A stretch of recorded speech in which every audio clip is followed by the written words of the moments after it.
Hey everybody, this is Caitlin here, and welcome back to Card Game Tuesday, the day of the week where we like to discuss all things card game related. And we are here. Technically, this is the week where pre-release happens for Force of Will for Curse of the Frozen Casket. I will be going to the pre-release event at Settlers, which is on this Saturday.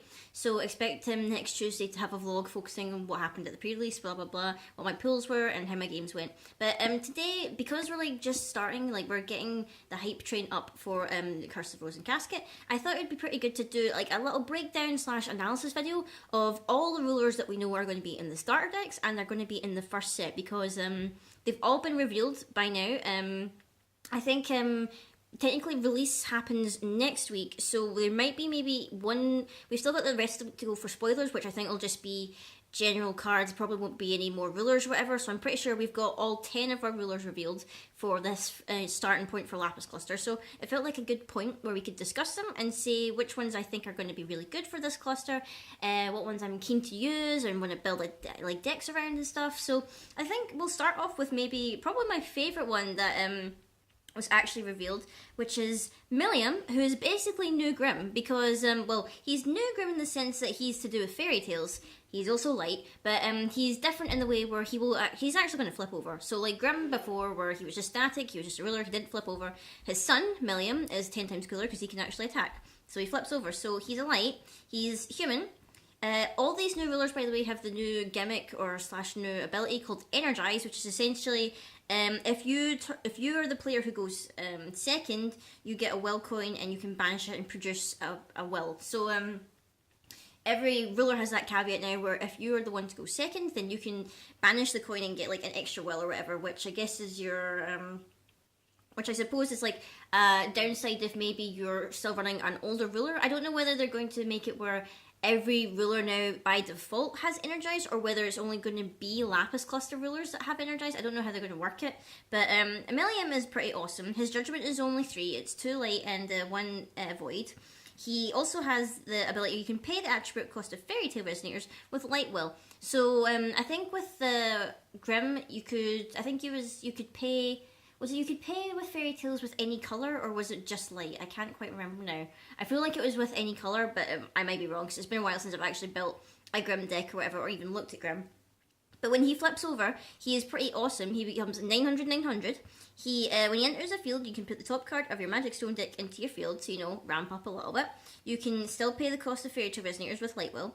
And whenever this card attacks or block, you roll a die by using the new ability called Force, which is, ironic to call a new ability Force when your game's Force to Will. And basically this new ability means that you roll a die, you put X amount of 100 counters on this card, where X is the result of the roll. So that's pretty good. I know a lot of people have been saying that, now we're going to introduce die mechanics or whatever to the game, and it's going to ruin it. But I feel like it adds a little bit of spice or whatever, it makes it a bit more exciting. You don't know how exactly much you're going to boost it. I mean, the average dice roll is maybe, about 2 or 3, I doubt you're going to be rolling mad 6s, and I doubt you're going to be having that much bad luck that you're going to be getting nothing but 1s. So I think Milliam is, really interesting, and the fact that, we can pay for Fairy Tales with any color. Well, we can pay any color Fairy Tale with the Light Will, means that we don't really need to worry too much about Jewel Stones or whatever. Even though they're getting reprinted in this set, we don't need to worry too much about Jewel Stones. Milliam can run a pure light deck if he wants. You could splash some other colours in there if you want to add a couple of different spells, whatever. But basically, you could go mono light with that, and you wouldn't have to have a problem at all. To counter that, we'll look at the light ruler that's actually in the actual set, which is Zero. Zero is also really cool. I'm actually really excited about using her. So her judgment is just 2. And what she has is she's got 2 different abilities on her ruler side, which is pay a light, target resonator gains 100/100 until end of turn. Or you can play Dark, which is quite curious. Target J Resonator loses flying, first strike, swiftness, precision, and imperishable until the end of turn. Now they've changed target attack to precision, which I'm not quite sure whether this means that this will affect cards that were previously printed as target attack, or whether we are now to assume that if it's a card that had target attack, we just name it precision. That's just they're no longer 2 separate abilities. They're the same thing basically, which I think is what they'll probably do. But when she flips over, she's really epic looking and she's really awesome. She's 11/11. She comes with precision, so prevent all damage that would be dealt to her while she is battling. J resonators your opponent controls lose and cannot gain flying, first strike, swiftness, precision, and imperturbable. Do you see why I love her so much? And you know, she's like, she's got actually some pretty awesome flavor text as well. She's like, I won't let you underestimate me again. I haven't forgotten what you said that day. I wonder who she's talking to. I'm not quite sure. Because she's on her flip side, she's Zero, Master of the Magic Saber. So I'm curious as to know who she's talking to. Maybe we'll find out when we get a bit more lore. That's the one thing I'm very curious about with this first set, is that we don't really know too much about what the story is so far. All we know is that Charlotte she's somehow gotten separated from Kaguya and Alice. She's now in Grimm's world. She's back there. There's this mysterious continent or whatever, or land called Altea, which belongs to two of the guys that we're just going to discuss in a wee second. And all this crazy stuff's going on, and they need to try and solve it. No sign of Lapis, by the way. I was very surprised that he wasn't the darkness ruler for the actual game. There doesn't seem to be any sign of Lapis so far, even though this cluster's named after him, which is pretty bizarre. But next, I guess we'll go into the red rulers, because I like one of them, but one of them I don't like as much. So the one in the starter deck for red is Lunia, the Wolf Girl, which we all know is the fake Little Red. Her judgment is a bit more costly. She's like 2 red and then 2 void, and whenever a resonator you control attacks, the actual ruler deals 100 damage to a target resonator, and when she flips, she becomes Nyarlathotep, the true false legend, which I can never actually say properly. She gets swiftness and limit too, which limit seems to be a new mechanic, which seems so far to be limited. Get it? Limited to Cthulhu's, but I'm not quite sure whether they're going to expand it and whether other things are going to get it. So what limit does is that whenever the card that you're using with limit attacks or blocks, you remove a limit counter from it.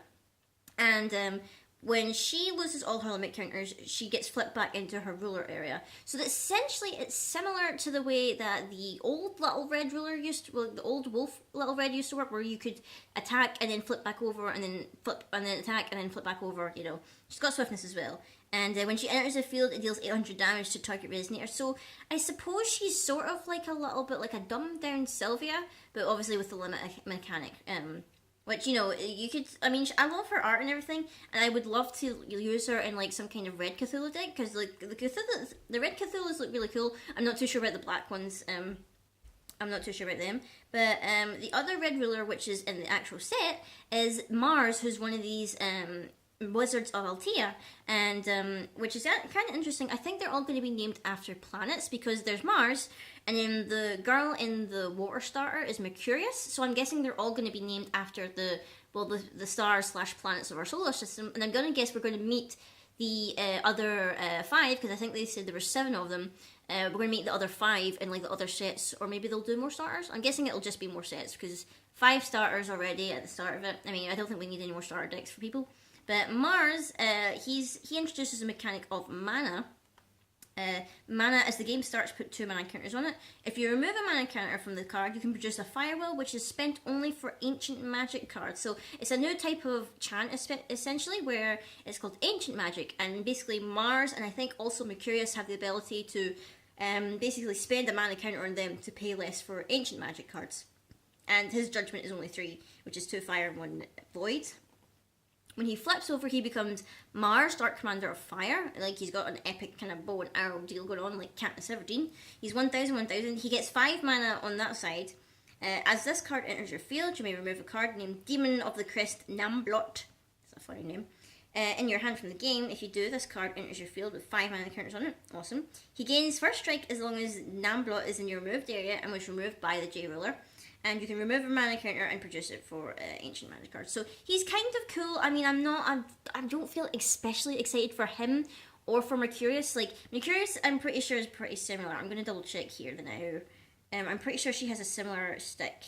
Yeah, she basically has the same thing with the mana counters, and the only difference really is she gains flying as long as her little demon-y creature, whatever, is in the removed area and was removed by that card. So she's essentially the same deal, except she's water, and she gets fly instead. Which I sort of like, I hope they do like a couple of more interesting things with the luminaries or whatever, the Wizards of Altea. I hope they're not all just, you know, a different colour, the ability to use ancient mana magic or whatever, and, you know, 1 target skill, because that would make them a wee bit boring. And, you know, we've seen more colourful characters and skills or whatever. So, you know, a wee bit meh with those two. The Darkness Cthulhu, which I was talking about, I think is meant to be Yog Sothoth. I can't remember actually say his name. Yog Sothoth, which he was obviously previously Cthulhu, and Kaguyu's magic spell turned all the Cthulhus into humans, but for some reason the magic is now allowing them to like burst into their Cthulhu forms or some variant of it. He's got a kind of weird thing where on his ruler side his judgment is 1 dark and then X for void, and basically it's explained on the other side is that he gains limit, and this card enters your field with X plus 1 limit counters on it whenever this card attacks, blah blah blah. So basically, depending on how much you paid for his judgment for the void cost, he enters with that many limit counters, and then plus 1. He's 1500 for his defense, and then obviously as he keeps attacking or blocking, you remove a counter. And I think if there are no limit counters on this card, put into your ruler area as a ruler, and if you do, you'll lose 500 life. So he's essentially, he's a more riskier version of the red Cthulhu, which is obviously the fake little red. Except, like, he's beefier, obviously, he's stronger, but you are going to be punished if you no longer have limit counters. I don't know if that's, like, the only way in order to get limit counters on him. I don't know if we're going to get a spell or whatever. That means you can put limit counters on, say, a J/Resonator. At the end of your turn, destroy all Resonators with total cost equal to the number of limit counters on this card. Then remove a limit counter. Yeah, so that's also like really, really harsh, because that also means it kills your thing. So I kind of hope I don't end up pulling him in my pre-release, because I'll be quite disappointed, because I doubt I'll be using him. Any other things I want to... Well, there are a couple more rulers that we need to go through, so I'll try and run through them dead quickly. Charlotte, the other water one, who's going to be in Lapis Cluster for the Cursed Frozen Casket, she's got, pay water, discard a card, rest target Resonator. Pretty standard. When she flips, she's only got 400 attack, but she's got 1200 defense. She cannot be attacked. Whenever she enters the field, you draw X cards, where X is 5 minus the number of cards in your hand, which is some pretty awkward math there. Whenever you draw a card, you gain 100 life, and you can pay 1 water and 1 void to discard a card and return target Resonator to its owner's hand, which is, kind of meh. I'm not quite sure how to feel about that. What else is there? There's only there's 3 other rulers I haven't talked about. The other one from the Darkness starter deck is, Ally of the Black Moon / the first Mikage, or the first vampire or whatever. He seems kind of cool in that he's apparently an ancient ally of Lapis, possibly the oldest vampire, which is really cool. His judgment is 2 dark and 1 void, and you can pay a dark, and he deals 100 damage to target Resonator, and you put a blood counter on him. So his schmick is that he's got blood counters. When he flips, he's got 900. He gains imperishable and flying, so sort of like Dracula. I can't remember what Dracula had. I feel like he had that. You remove a blood counter from his card, choose 1. You can target Resonator, J/Resonator gains 100 until end of turn, or this card gains plus 200 attack until end of turn, or you gain 200 life, or you can put a 100 counter on a target vampire Resonator. So, he's pretty cool. I mean, I know my boyfriend really likes the vampires or whatever, and he was really thinking of like redoing the Resor deck and maybe changing it up. So, maybe he'd be interested in running the Mikage guy, for example. I know that there was only like a couple of vampires like that were spoiled with his spoiler arc or whatever, which was really weird, because like mainly it was like Onis or whatever that were with it, and if it's a vampire deck, why is there not more vampires? Hopefully we'll get more vampire support, because with that kind of gimmick, he really needs it.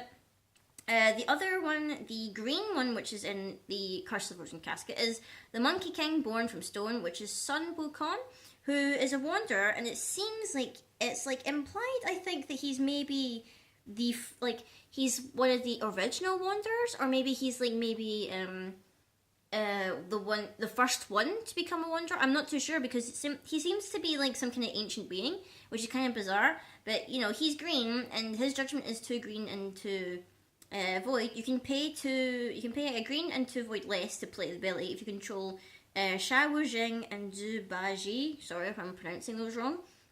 And you can pay a green and search your deck for a card named Flying Cloud, reveal it and put it into your hand, then shuffle your deck. When he flips over, he becomes 1000. When he enters the field, you can search for cards, those 2 cards that I just mentioned. reveal them and put them into your hand, then shuffle your deck, and you can pay 0 and put a card named Flying Cloud from your hand into your field. So he's kind of cool, but I'm not quite sure exactly what his shtick is. I'm not quite sure whether he's a good guy or whether he's a bad guy. I mean, he looks like a good guy, but like you never know. Like with these cards or whatever, it's like totally bizarre who the enemy is. And then lastly, for the green starter, it's Feasting, everyone's favourite wizard, elf slash sixth sage of the wind. You know, everybody loves her. Her judgment is 3, which is... Oh, no, actually, her judgment is 2 green and 3 void. It's like 5. Oof, that's expensive.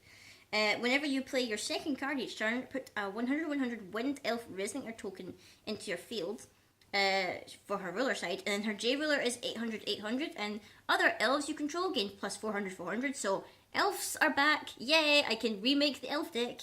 And whenever you play your second card each turn, put 2 100/100 Wind Elf Resonator tokens into your field. So I actually quite like her. I feel like I'm definitely might be like amplifying her starter deck or whatever and changing some things about. So I'm pretty excited. I'm like really excited. The ones I am most looking forward to, if I had to choose, I am really looking forward to the light deck, the light starter deck with Milliam. I'm looking forward to Feasting's starter deck. I'm also looking forward to, I hope I pull 0. I would love a full art 0 because like I really like her idea. I'm also quite like keen maybe to try out the fake little red. She seems really cool, and I kind of liked the red Cthulhus that were spoiled. They looked really nice. I kind of like them more than the black Cthulhus. Other than that, though, I can't say I'm really being pulled towards any of the other rulers. I mean, I guess the vampire dude's cool, but other than that, I'm not really feeling it for the 2 wizards. I'm not feeling it really for Charlotte or for Sun Wukong or for the dark Cthulhu dude Yogg guy. So really, I'm guessing I'm running light fairy tales. I'm running like light whatever I would run with 0, and I'm running green elves, which seems to be the idea, like maybe. But I'm really looking forward to when the set drops and playing with these new cards and stuff, and hopefully I can maybe go to more drafts because I've seen some of the promos that are coming out for September, and oh my gosh, I need those promos in my life so badly. So fingers crossed for this weekend I actually do well. I'm not quite sure how many people are going to turn up. Hopefully we get a good turnout because the more people there are, like the better chances of more prizes getting handed out and stuff. So fingers crossed for that, and I'll obviously do a little vlog for it, and you'll be seeing it next Tuesday. And I hope you enjoyed this kind of like breakdown or whatever of my thoughts about all the rules we've had. I'll probably go into more in-depth analysis of them as I'm building decks for them. So like once I've like acquired them and I start building things with them. So I'm really looking forward to that, and I hope you guys are looking forward to it too. If there's any ruler you specifically want me to build a deck for, or pitch my ideas for, then feel free to comment. Like if you want me to try my hardest to make some kind of deck that will work for like Sun Wukong or for the Dark Yogg guy, I could try. I probably wouldn't play them myself, but I could give it my best shot or whatever. But that's all we have time for today, guys. I hope you enjoyed the video, and until next time, I will see you all later.